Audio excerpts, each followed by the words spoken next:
entonces iniciar con lo que viene a ser el preámbulo, el enfoque, la introducción a lo que vamos a desarrollar durante la gestión. Habíamos hecho el ejercicio, ¿no?, entre todos, acerca de cómo está organizado nuestro cuerpo, ¿no? Habíamos también hecho el ejercicio de poder saber qué es la vida, ¿no es cierto? Doctor, disculpe. Dime.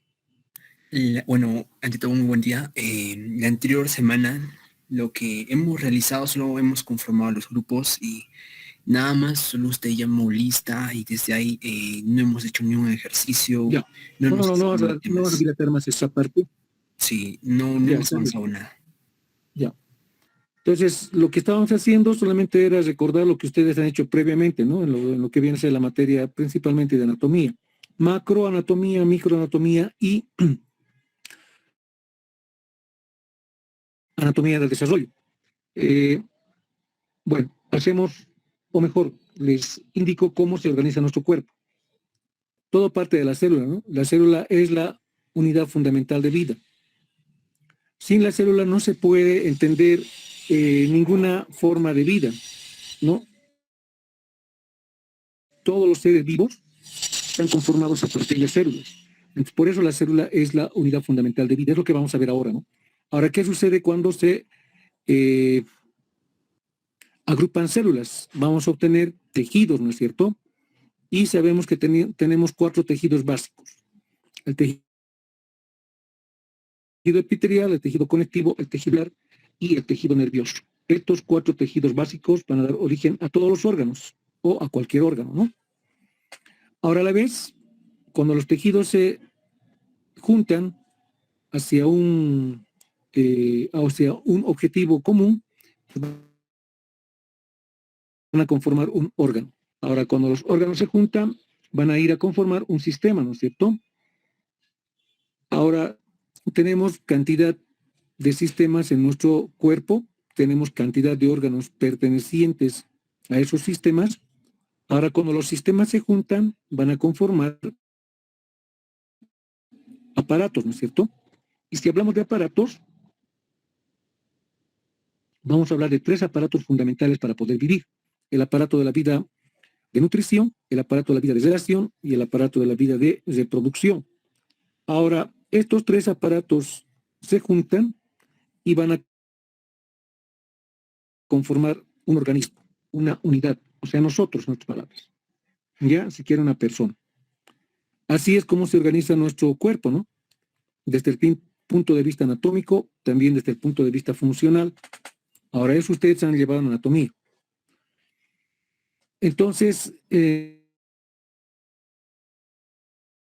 vamos a enfocar principalmente la parte de lo que tiene vida. Sí, nosotros en este momento estamos con vida. Ahora, ¿por qué estamos con vida? ¿Cómo estamos con vida? ¿Cómo se mantiene esa vida? Pues para eso está la organización de nuestro cuerpo. Hemos indicado, ¿no? Tenemos 3 aparatos. El aparato de la vida de nutrición, de relación y de reproducción. Entonces, ¿qué les quiero decir con esto? Que para poder vivir se requiere que nosotros nos nutramos todos los días, que nosotros nos relacionemos todos los días y que nosotros nos podamos reproducir en algún momento de nuestro ciclo de vida. Ahora, ¿de qué nos nutrimos?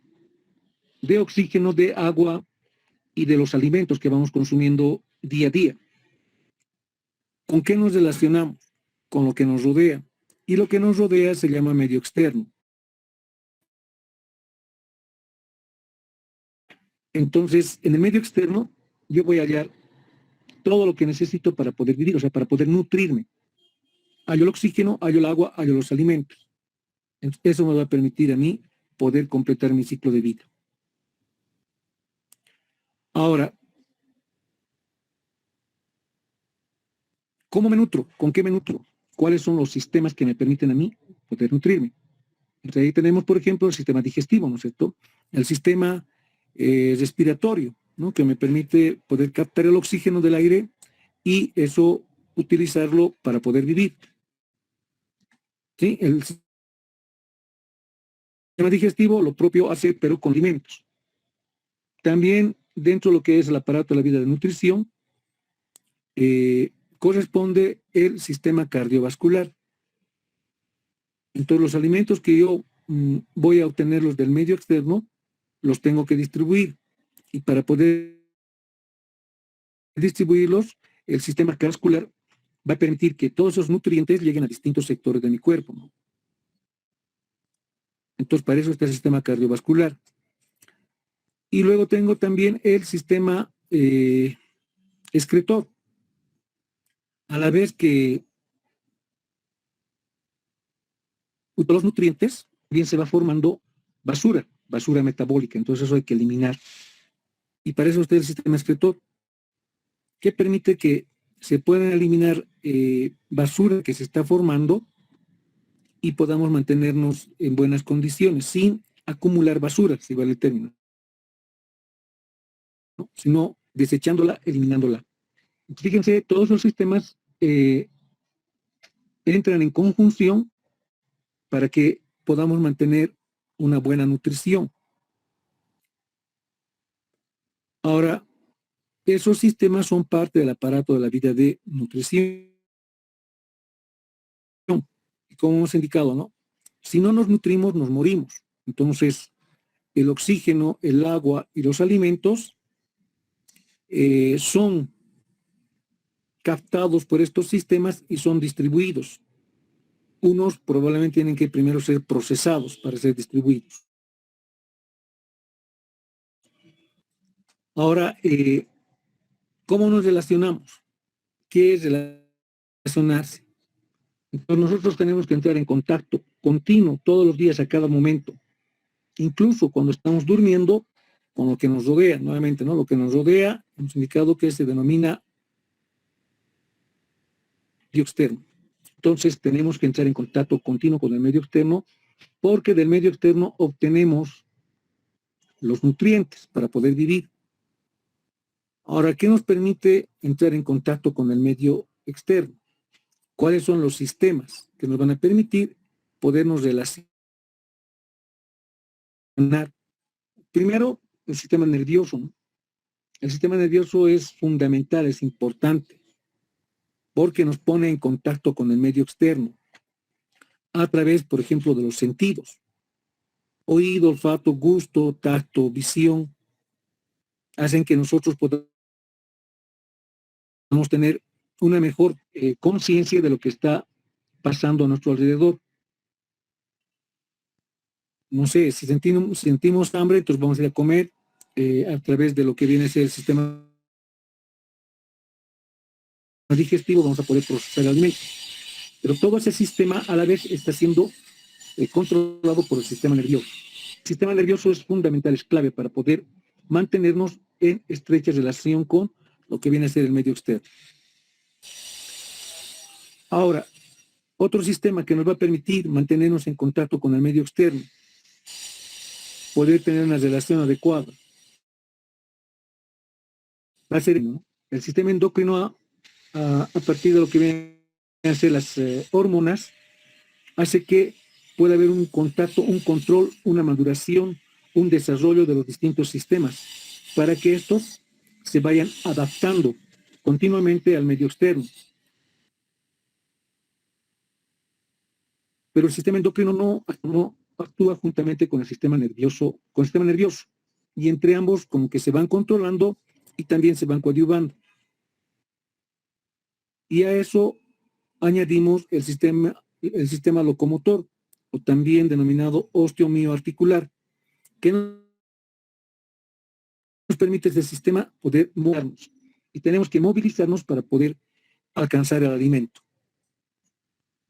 Entonces, estos tres sistemas son importantes para poder entrar en relación con el medio externo. Y no se olviden, si no nos relacionamos, nos morimos. Y por último, el aparato de la vida de reproducción, que está conformado por dos sistemas, ¿no? El sistema reproductor masculino y el femenino. Ahora, si no nos reproducimos, hay el riesgo de que la especie pueda perderse. Y listo, ahí concluiría todo. Entonces, si bien no es obligatorio reproducirse para vivir, pero también es importante, ¿no?, para poder seguir con la especie. Entonces, ese sistema reproductor masculino y femenino a la vez es controlado por el sistema endocrino y también por el sistema nervioso. Entonces, hay momentos a lo largo de la vida o de las etapas de la vida donde nosotros vamos a estar aptos para podernos reproducir y va a ser probablemente un acto voluntario, una decisión el reproducirnos o no. Entonces, de esa manera nosotros podemos completar nuestros ciclos de vida y dar continuidad a lo que viene más adelante, ¿sí? A través de nuestra progenie, ¿no? O sea, va a tener nuestros hijos.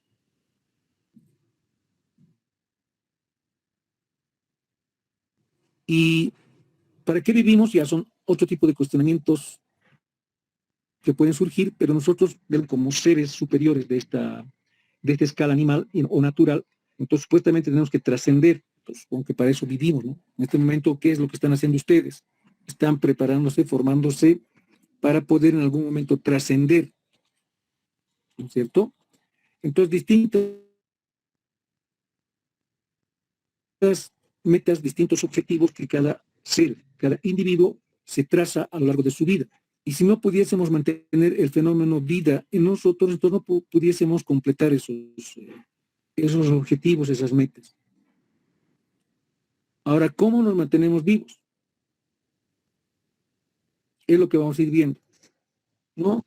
A través de estos aparatos, sistemas, tejidos y fundamentalmente la célula. Es por eso que vamos a tocar ahora a la célula, que es la unidad fundamental de vida, nuevamente les digo eso, ¿no? Y vamos a entender por qué es la unidad fundamental de vida, ¿sí? Entonces, al principio de lo que viene a ser el conocimiento médico, la ciencia médica, pues había un interés marcado en poder solucionar problemas de salud, ¿no? Les estoy hablando de la edad antigua, estamos hablando un poquito de lo que viene a ser la historia de la medicina. Y la necesidad misma de poder seguir vivos, de poder seguir con vida, cuando había algún tipo de accidente, vamos a decir, y ponía en riesgo la vida nuestra, entonces había pues una necesidad de poder solucionar eso. Y primero, como prácticamente no había ciencia, entonces todo se atribuía a un estado natural a través de algo supremo, superior. Entonces se pensaba que cuando te enfermabas, pues los dioses estaban molestos y te habían enfermado o algo así, que la naturaleza se ponía adversa a nosotros porque los dioses estaban enfadados y, bueno, nos enfermábamos. Después ya cuando empezamos con la edad antigua, estamos hablando de Grecia, de la cultura griega, entonces ahí ya se empieza a partir de lo que viene a ser la ciencia médica como tal, ¿no? Entonces se empieza ya no a ver a las enfermedades como un castigo divino, puede ser, sino ya se empieza a tratar de responder a los distintos problemas que se presentaban cuando había una alteración de la vida normal. Y ya empieza pues a diferenciarse, a dividirse lo que era una relación con la naturaleza y con la divinidad, y a lo que viene a ser una relación con la naturaleza y los hechos que pueden ir ocurriendo para que nosotros nos empecemos a enfermar, a desequilibrar.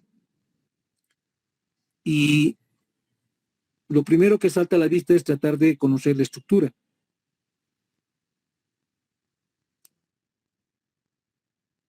Porque si no conoces la estructura, no vas a poder conocer lo que está mal o cómo está empezando a colocarse mal. Y como la estructura era visible, nosotros podíamos ver, ¿no? Digamos, me duele, no sé, el hombro, entonces podía yo ver el hombro, entonces quería saber qué hay en el hombro y qué duele, cómo duele, no sé.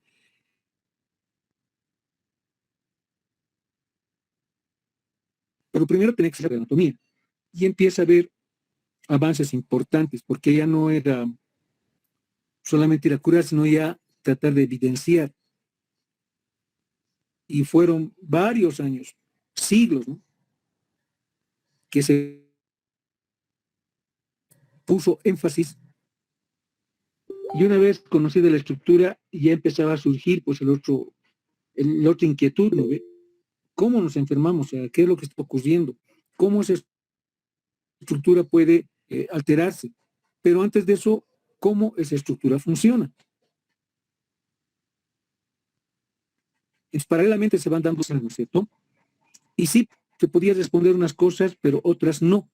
Porque para poder responder esos planteamientos que aún no se podía hacer, es porque la tecnología tampoco estaba desarrollada. Y es porque no solamente era suficiente conocer la estructura grande, o sea, la macroestructura, sino que también había la necesidad de poder entender o conocer la microestructura. Pero para conocer la microestructura de inicio, pues no se podía porque la tecnología no permitía. Pero una vez que se inició ese abordaje, entonces la ciencia también empezó a cambiar su enfoque. O sea, ya no era solamente la parte estructural anatómica lo más fundamental, sino que a eso se vino una serie más de conocimientos que se empezaron a alcanzar gracias al abordaje de la estructura microscópica de nuestro cuerpo. Y ahí hace parte, y hasta ahora, ¿no? Hasta ahora se siguen haciendo avances importantes ya en ese sentido, ¿no? Ya no viendo solamente la parte grande, sino alejando la parte microscópica, pequeña. Obviamente, ¿no? De inicio ni siquiera sabía qué era la célula, ni que existía la célula. Y una vez que ya se pudo identificar, ya pues las cosas empezaron a cambiar. Tanto desde el punto de vista estructural, pero desde el punto de vista funcional. Entonces lo que vamos a ver ahora, ¿no? Entonces la célula se constituye en la unidad anatómica, fisiológica y genética, o si quieren la unidad estructural, funcional y de continuidad de la especie. Unidad, ¿por qué? Porque nosotros, lo que les acabo de decir hace un momento, que estamos estructurados a partir de una célula. No se olviden, células, tejidos, órganos, sistemas, aparatos y nosotros, un organismo. Entonces todo parte de la célula. Y además, la célula como tal tiene una estructura propia, que es muy importante conocerla, desarrollarla, porque en base a esa unidad, o sea, a esa estructura celular, voy a poder entender más adelante mi estructura ya como un todo. ¿Sí? Ahora, esa estructura no está solamente siendo parte de algo, ¿no?, sino más bien está haciendo que ese algo pueda manifestar función. La célula sola ya tiene una función bastante bien diferenciada. No una, sino varias, pero que se manifiestan. Entonces va a realizar prácticamente los procesos o todos los procesos que son inherentes a la vida. Entonces ya la célula pues cambia nuestro enfoque, ¿no?, de poder ver nuestro organismo. Y también con el conocimiento que se fue desarrollando, entonces se conoció que la célula pues es capaz de dar origen a otras células. Eso lo hace continuamente, ¿no? Nosotros estamos en continuo recambio. Para que no se pierda esa unidad estructural, esa unidad fisiológica, entonces tiene que haber renovación. Y eso permite que la misma célula lo haga. O sea, la misma célula se va renovando. La célula madre va a dar origen a las células hijas parecidas totalmente, significa que la célula madre pues tiene el material necesario para poder dar origen a las células hijas, o sea, el material genético necesario o el material hereditario necesario. Ahora, todo esto pues ha tenido que ir deduciéndose desde que ya se empezó a conocer a la célula, ¿no? Entonces empezaron a surgir hitos fundamentales dentro de lo que viene a ser la historia o el conocimiento de la célula como tal. ¿Sí? Esos hitos han sido trascendentales para que pueda también darse un enfoque de ciencia médica. Nuevamente les digo, ¿no? Lo que primero interesaba y mucho porque también no se conocía era la parte estructural, la parte anatómica, pero hoy en día la parte anatómica pues ya la conocemos, ya la sabemos, casi en su totalidad, más desde el punto de vista macroscópico, ¿no? Ya, desde el punto de vista macroscópico ya prácticamente todo se sabe, pero desde el punto de vista microscópico faltan algunas cosas todavía por conocer desde el punto de vista estructural. Pero desde el punto de vista funcional, todavía hay interrogantes que hay que terminar de explicarlas. Entonces vámonos ahora a lo que viene a ser la célula a través del tiempo, ¿no? Entonces como ustedes están viendo, van a existir hitos importantes en ese descubrimiento, en ese conocimiento de la célula. Entonces en el siglo XVII surgen los primeros hitos en lo que viene a ser el conocimiento de la célula. Primero, Anton van Leeuwenhoek, que era un mercader, un comerciante inglés, no era médico, no tenía nada que ver con la ciencia médica, era solamente un comerciante, pero él pues es clave en el descubrimiento del microcosmos. Él comerciaba con telas y tenía que identificar cuál era la tela más fina, y no solamente por su textura, ¿no? Sino él tenía que saber, porque si no o le podían engañar, o él podía tal vez vender tela fina como tela corriente, digamos. Entonces él tenía la necesidad de saber cómo identificar una tela solamente por la textura. Entonces él lo que hizo es ver la parte más íntima del tejido, ¿no? O sea, lo más pequeñito. ¿Qué hizo para eso? Empezó a diseñar una serie de lentes. Él las pulía, las lentes pequeñas, y las colocaba en vamos a decir, un aparato que él mismo lo diseñó, que se puede considerar el microscopio, el primer microscopio, o el abuelo de los microscopios, pero porque era muy, muy, muy rudimentario, ¿no? Era algo así como una lupa nomás. Pero como él hacía, él pulía sus lentes, entonces podía observar cada vez mejor sus telas. Entonces se sabía que una tela era más fina mientras más tupida estaba, si vale el término, y de esa manera él podía ya hacer el comercio de sus telas, ¿no? De las telas finas que vendía. Pero resulta que una vez, de forma accidental, después de una tormenta, él vio agua de charco, ¿sí? Una gotita de agua de charco, accidentalmente lo vio, ¿no? Y fue su sorpresa cuando empezó a ver pequeños organismos que se movían, y eso ya le llamó poderosamente la atención. Entonces fue el inicio para poder identificar, descubrir el microcosmos. Decimos microcosmos porque se piensa inclusive que es más amplio, más grande que el mismo universo. Y bueno, él ya empezó a tener pasión por esa observación y observaba todo lo que podía observar, observaba el cerumen, por ejemplo, observaba la orina, incluso observó el líquido seminal y también pudo identificar unos organismos que se movían, o sea, los espermatozoides. Entonces todo eso para él era pues algo llamativo, demasiado llamativo, ¿no? Demasiado apasionante. Y prácticamente perdió la razón, ¿no? Observando, digo, todo. Y esas observaciones las escribía o las dibujaba. Y su fama se extendió por todo lo que viene a ser Inglaterra y luego trascendió a lo que viene a ser Europa. Entonces él ya fue conocido, por eso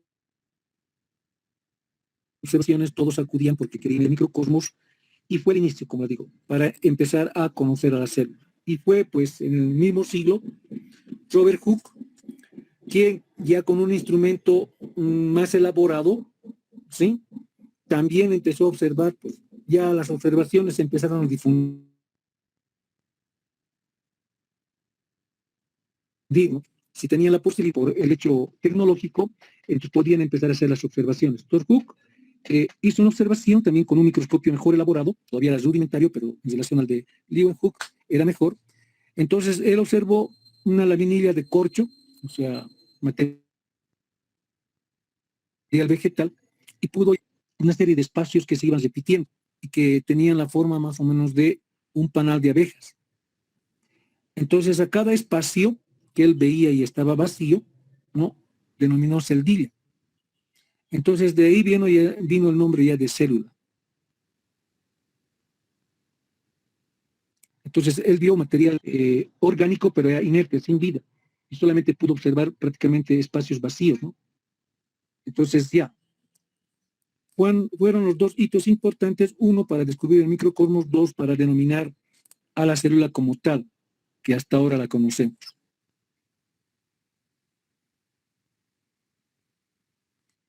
Ya en el siglo XIX surge, mejora la tecnología y ya las observaciones son mejores también, desde el microambiente.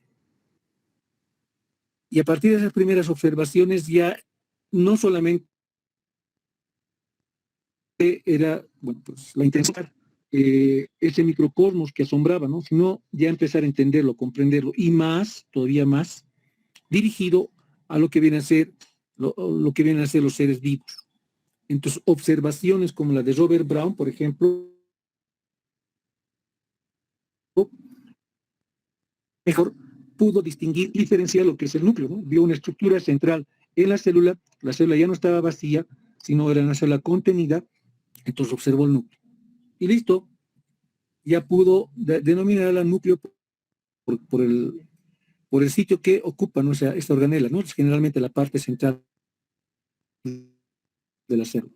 Y listo. En el siglo XIX, en la década del 30, surgen otros hitos importantes, fundamentales para poder entender mejor la célula. O sea, ya se va delineando lo que se va a denominar posteriormente la teoría celular. Entonces, Johannes Purkinje empieza también a observar ya no un vacío, ¿no? Sino más bien un contenido entre lo que viene a ser el núcleo y lo que delimita a la célula, y la denomina protoplasma. Entonces, todavía no se permitía con la tecnología poder descifrar, describir las organelas, los componentes que hay dentro del protoplasma, pero que hoy en día se denomina citoplasma, ¿no? O citosol. Listo, pero ya la estructura empezaba a identificarse mejor. Y hitos también importantes, el de Matthias Schleiden y Friedrich Spahn, hacen que se pueda ya posesionar como una verdad que no se puede desmentir, el hecho de que los animales, todos, cualquier forma de vida animal, en base a células, sí, están formadas por células. Y los vegetales lo propio. No hay vegetal que no esté constituido a partir de las células. Eso, por separado, ambos vamos a decir, observadores, concluyeron, ¿sí? Obviamente para nosotros eso ahorita es pues un hecho, o sea, ni siquiera es un eso, hasta lo podríamos nosotros pasar por alto, porque eso es cierto, ¿no? Pero para esa época era el boom, ¿sí? Porque no se conocía a cabalidad, pues, la estructura de nuestro cuerpo. Y luego, ya a mediados del mismo siglo, surge pues otro planteamiento, otro postulado que es fundamental en lo que viene a ser la teoría celular. Y eso fue planteado por Virchow, que decía él, omni célula eu célula. O sea, él decía que toda célula proviene de otra preexistente. Entonces, ¿qué nos estaba diciendo? ¿Qué nos estaba planteando? Que la célula es la unidad genética. Que gracias a la célula van a haber otras células. Y esto también es función, ¿no? Acá también estamos viendo que la célula puede desarrollar esa actividad, esa función de poder dar origen a otras células. Entonces, con esto ya se va delimitando lo que viene a ser la teoría celular, ¿no? O sea, primero la estructura, fíjense cómo es, ¿no? El conocimiento de la ciencia como tal, de la ciencia de la salud, de la ciencia natural, de la ciencia médica. Conocer la estructura y luego hay la necesidad de conocer la función. Pero únicamente también estamos delimitando actividades que van a realizar estos microorganismos, las células. ¿Sí? Entonces, momentos importantes, el de Robert Hooke, que pudo darle, denominar lo que es célula a la célula. ¿Sí? El de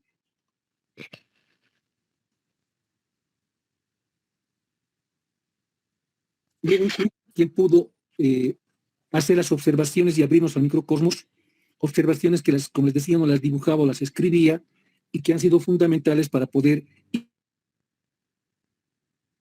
interesar a los demás en esa observación y luego investigación de este microcosmos. ¿Sí?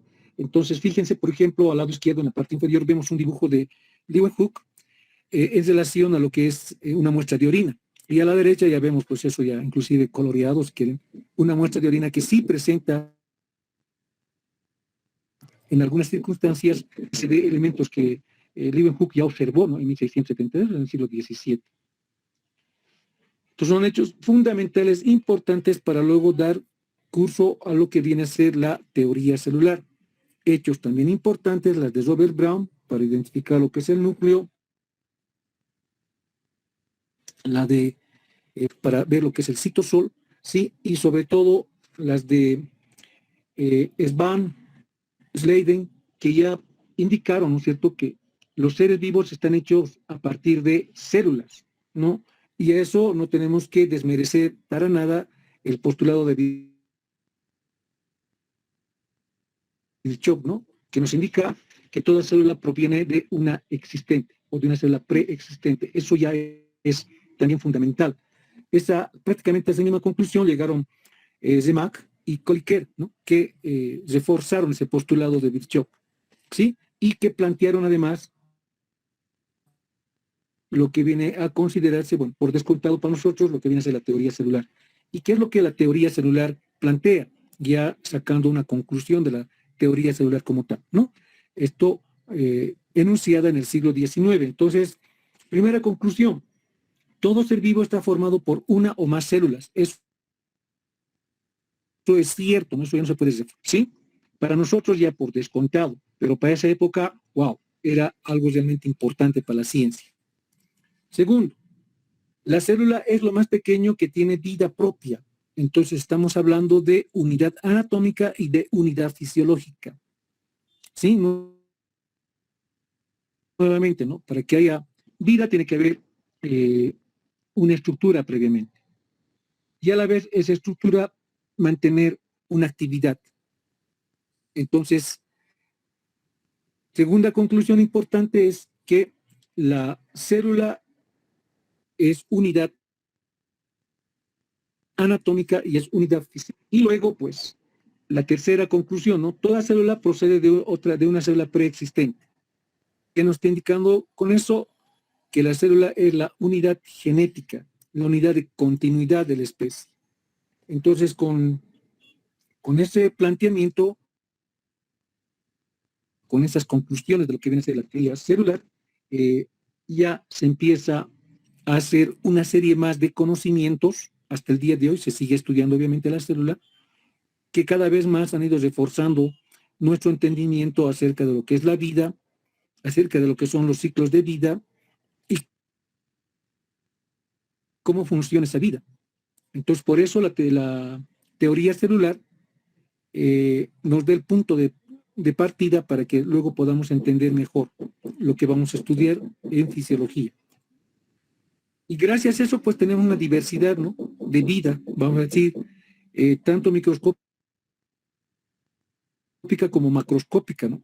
Desde el punto de vista microscópico, pues vamos a ver, como les decía, todo un universo gigante, muy amplio, muy grande, que todavía no se lo conoce en su totalidad, pero que está ahí. Y también poder ver una vida más organizada, o sea, con células que se han organizado para formar estructuras complejas y que también van a ser parte de la vida, ¿no?, en este caso de nuestro cuerpo, de nuestro organismo. En las células de abajo, perdón, en las imágenes de abajo, ustedes están observando, por ejemplo, tejidos y también órganos, ¿no? Están viendo abajo una sucesión en la parte inferior izquierda, unas células epiteliales, por ejemplo, ¿no? Y después una sucesión de células musculares. Entonces, ya están ahí conjuncionando dos tejidos y en medio está el tejido conectivo, conjuntivo, y ya estamos viendo ahí un órgano. ¿Sí? Al lado derecho, igual en la parte inferior, estamos viendo, por ejemplo, un leucocito en plena excitando, un elemento extraño. Se convierte este microcosmos. Ahora, en nuestro cuerpo pues van a existir igual, ¿no?, diversidad de células dispuestas en distintos tejidos y a la vez también formando distintas estructuras, ¿no? Estamos viendo, por ejemplo, ahí una neurona al lado izquierdo superior y a su lado un leucocito. Y abajo estamos viendo, pues, lo que vienen a representar los eritrocitos o los glóbulos rojos. Ahora fíjense, ¿no?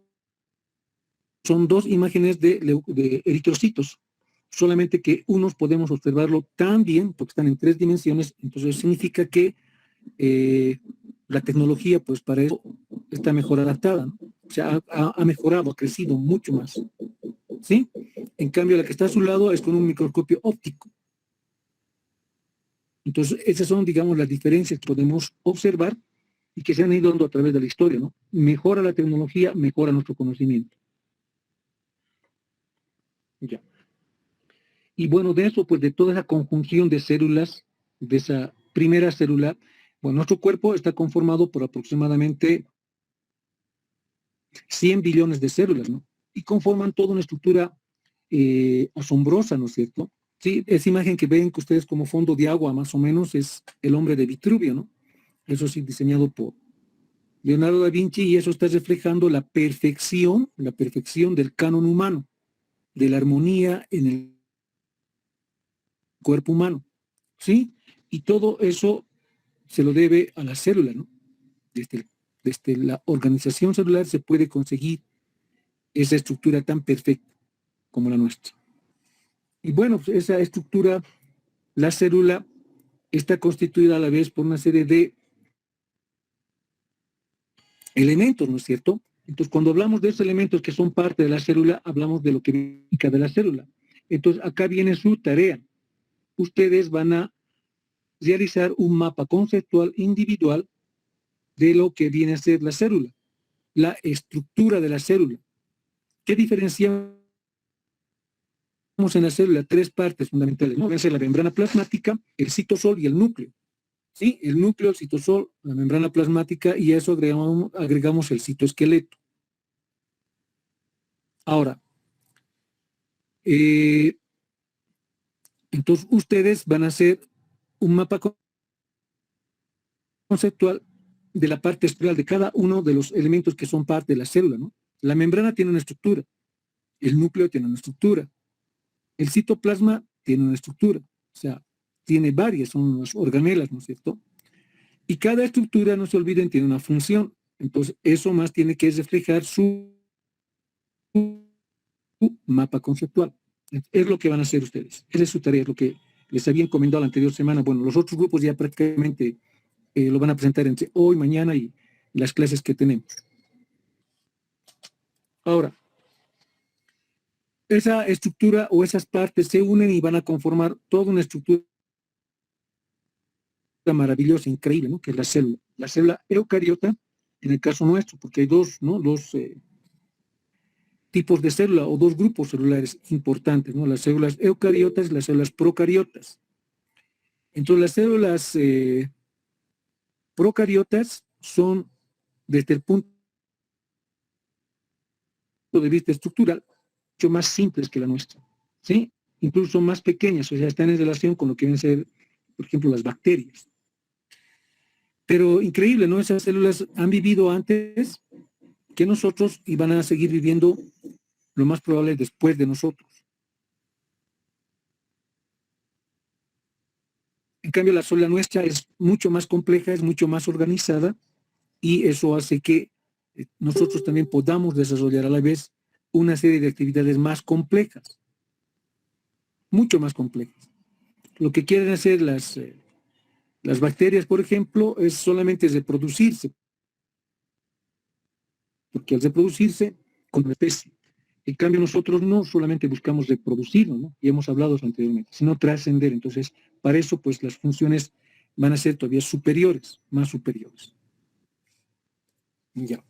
Entonces, poniendo como ejemplo, ¿no? Lo que van a hacer en su tarea. Estamos viendo ahí el núcleo, ¿no? El núcleo, increíble, ¿no? Es lo que prácticamente le dio al material genético, o sea, la célula, esa unidad de continuidad de la especie, ¿no? Entonces, ese material genético pues tiene que estar bien preservado, bien guardado, porque es fundamental. Ahí está toda la información, lo que es un individuo, ¿no? Una persona. Y nuestras células pues han optado por ese material, preservarlo bien, guardarlo en una estructura específica que se llama núcleo. En cambio, las células procariotas no tienen núcleo, su material está más disperso. En cambio, de nosotros está más protegido. Y cuando la célula no está en división, o sea, no está dando origen a otras células, este material está como igual, ¿no? Como disperso, o sea, se denomina cromatina, ¿no es cierto? Pero ya cuando la célula se va a dividir, se va a dar curso a nuevas células, entonces la se organiza formando cromosomas. Y esa organización va a permitir que se dividan en partes iguales los cromosomas, o sea, de parte de las células madre y las células hija, cuando la división es una división no sexual, o sea, una mitosis. Y cuando es una meiosis, ya eso se modifica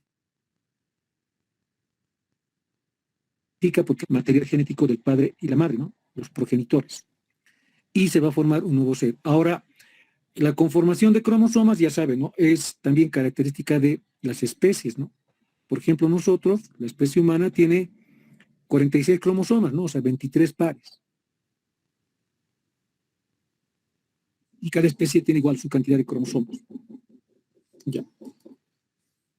Otro espacio, ¿no? Dentro de lo que es el núcleo, viene a constituirse el nucleolo, ¿no? El nucleolo, un espacio donde se va ya alistando, se va colocando en condiciones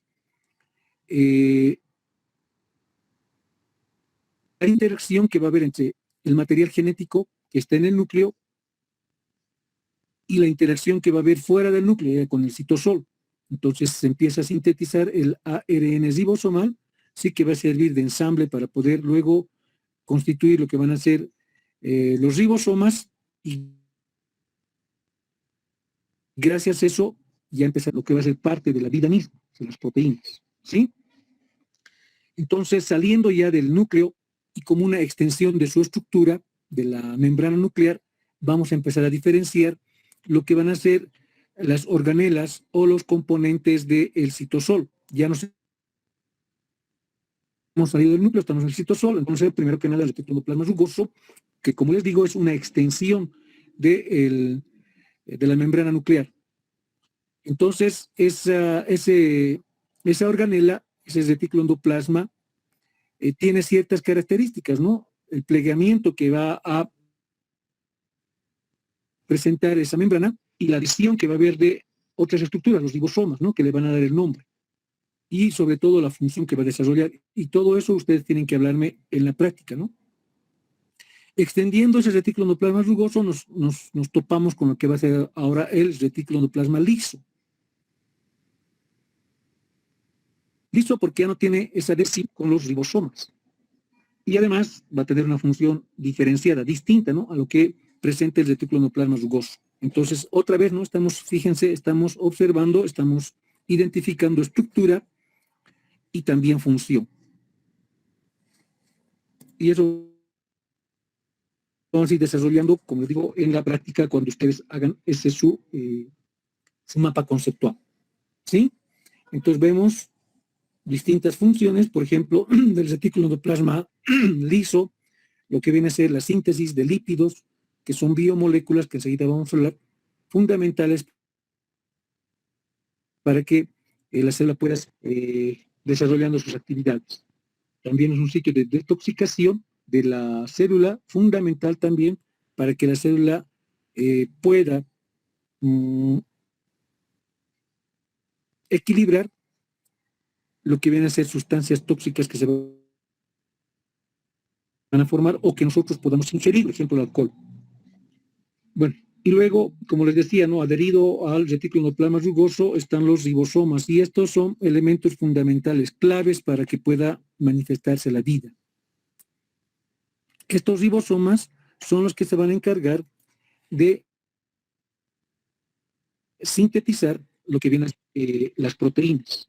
Y las proteínas son la vida misma. ¿Sí? Sin las proteínas no se puede concebir la vida. Si hemos indicado que la célula es la unidad fundamental de vida, pues la célula a la vez está conformado por proteínas. Las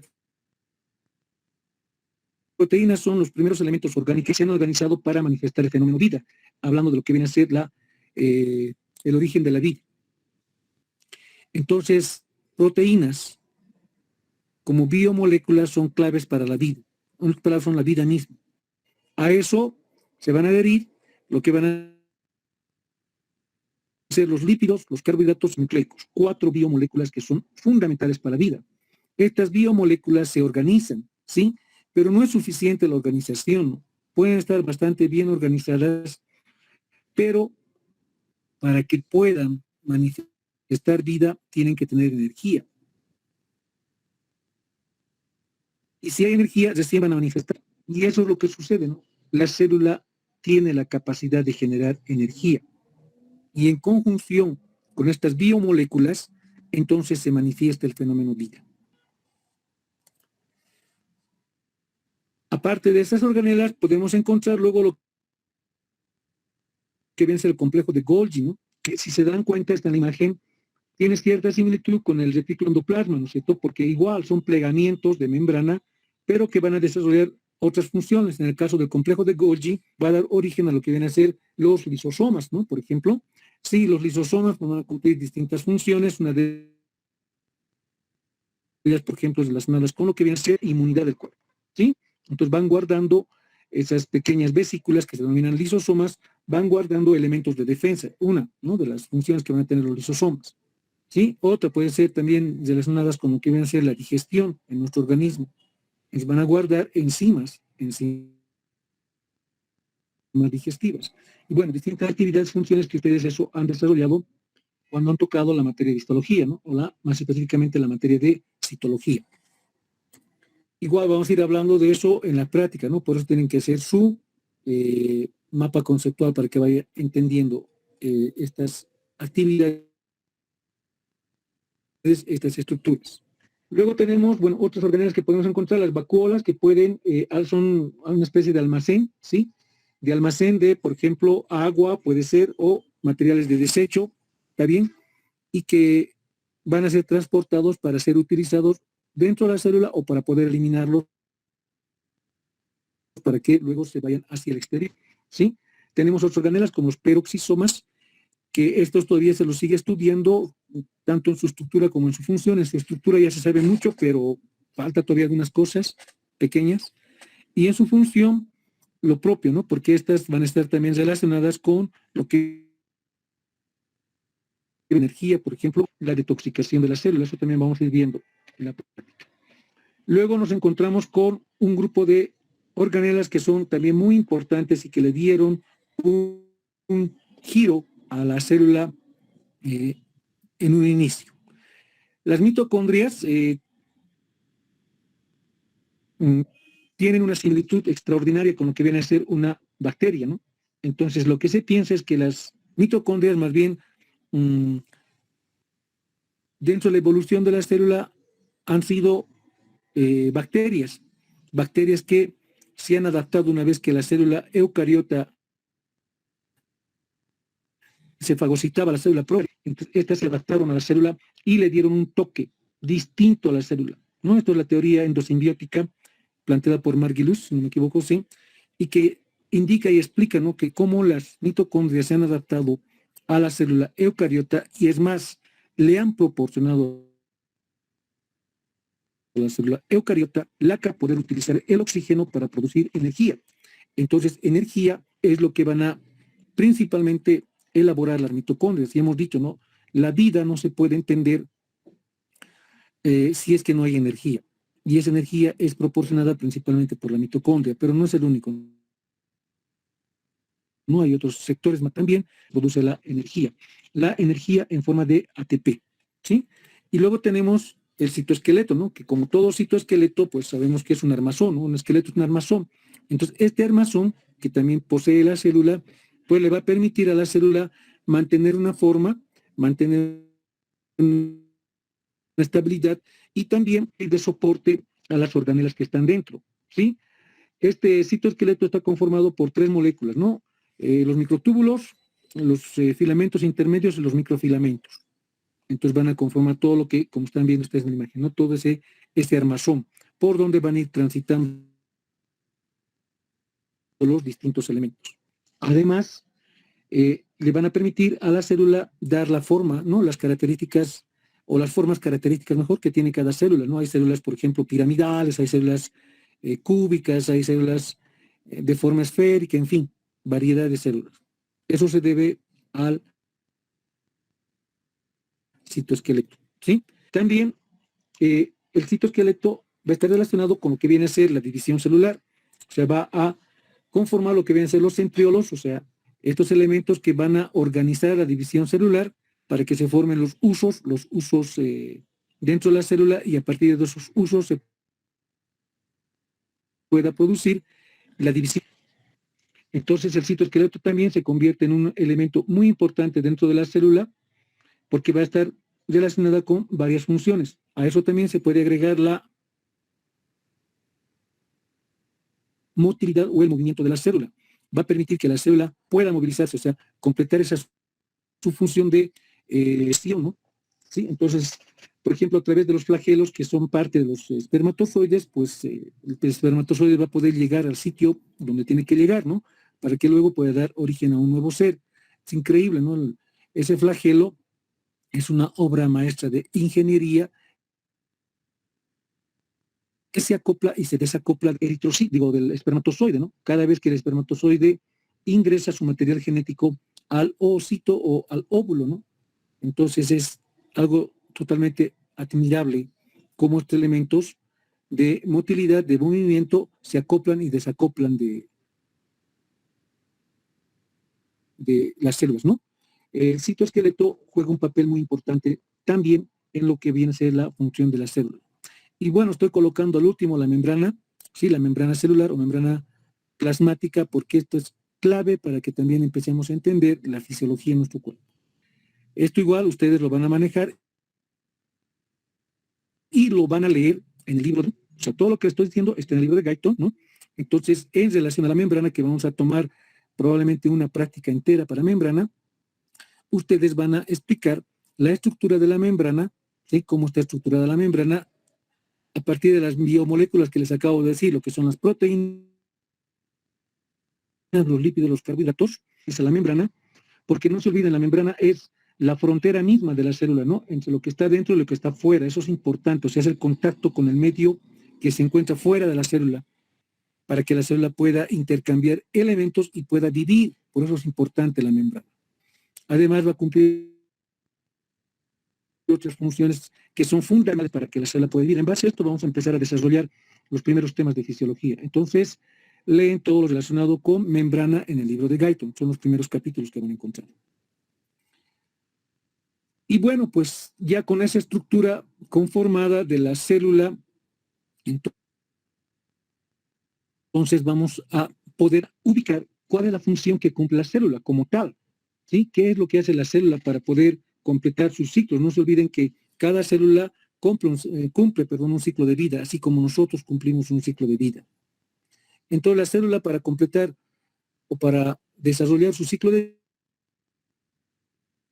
vida, va a cumplir nutrición celular, la función de relación celular y la función de reproducción celular. ¿Qué les había indicado hace un momento? Les había indicado, ¿no?, que nosotros, para poder completar nuestro ciclo de vida, tenemos que nutrirnos, tenemos que relacionarnos y tenemos que reproducirnos, ¿no es cierto? Entonces, fíjense que la célula hace lo mismo para poder vivir. Se nutre, se relaciona, se reproduce. Entonces, con esto más, pues, nosotros ya sabemos o ya podemos estar totalmente seguros que la célula es la unidad anatómica, fisiológica y la unidad genética de vida. Lo que hace una sola célula, hace todo nuestro organismo en su conjunto. Por eso es importante conocer a esta unidad en esos aspectos, estructura, función, para poder entender lo que hace nuestro cuerpo también en su totalidad, en su conjunto. Una maravilla, ¿no?, como una célula representa todo lo que es otro. Ahora, ¿cómo se realiza la nutrición celular? Entonces, la nutrición celular, la célula va a realizarla a través de una serie de fenómenos químicos relacionados con lo que es el metabolismo de la célula. O sea, el metabolismo celular se va a desarrollar para que la célula pueda producir energía. ¿Sí? Energía, nuevamente les digo, ¿no? Sin energía no hay vida. Entonces, gracias a la nutrición celular obtenemos la energía. Principalmente esto se va a dar a nivel de la mitocondria, ¿sí? Como la estructura fundamental para generar energía. En otras palabras, la central energética de la célula, ¿no ve? Y su estructura es tan importante porque a través de esa estructura se sabe en qué momentos y qué tipo de metabolismo va a utilizar la mitocondria para formar energía. Entonces, la estructura va muy de la mano con la función para poder entender cómo la mitocondria es capaz de generar energía y por ende la célula siga viva. ¿Cómo se relaciona la célula? Entonces la célula se va a relacionar a través de movimientos, ¿no?, que presenta la célula, ¿sí? Movimientos que van a partir de lo que viene a ser el citoesqueleto, no se olviden, ¿no? Pueden utilizar flagelos, pueden utilizar cilios, pseudópodos para poder moverse. Pero no solamente la célula se comunica con se relaciona con el movimiento. ¿Sí? Para poderse comunicar, la célula, para poderse relacionar, va a utilizar otros elementos, como son las hormonas, como son los neurotransmisores, comunicaciones a distancia. Sí, comunicaciones entre células a distancia. Y eso regula la actividad de las distintas células también. Entonces, hormonas y movimiento celular para poderse relacionar. Y por último, ¿cómo se reproduce? Dependiendo, ¿no?, si estamos en una reproducción sexual o no. Normalmente, la mitosis se va a llevar a cabo, como ustedes han debido llevar esto en fisiología, en genética. Entonces, la célula va a seguir una serie de pasos para poderse dividir, ¿no? Desde lo que viene a ser la profase, la metafase, la anafase, la telofase, va a hacer que se pueda ir entendiendo de forma secuencial, ordenada, esa división celular, ¿no? Cuando hablamos de meiosis, agregamos unos pasos pasos más porque es un poco más largo, la división sexual, la división de la célula a partir de la meiosis, pero siempre, ¿no? Organizando esa división para que puedan existir células hijas idénticas a las células madre. Entonces, de esa manera conseguimos también lo que viene a ser la reproducción de la célula. Ya. Y bueno, la próxima les voy a mostrar, yo creo, es un video corto para que podamos entender el complemento más de la célula, ¿sí? El tiempo ya prácticamente se nos fue. Tengo otro grupo que me está esperando luego.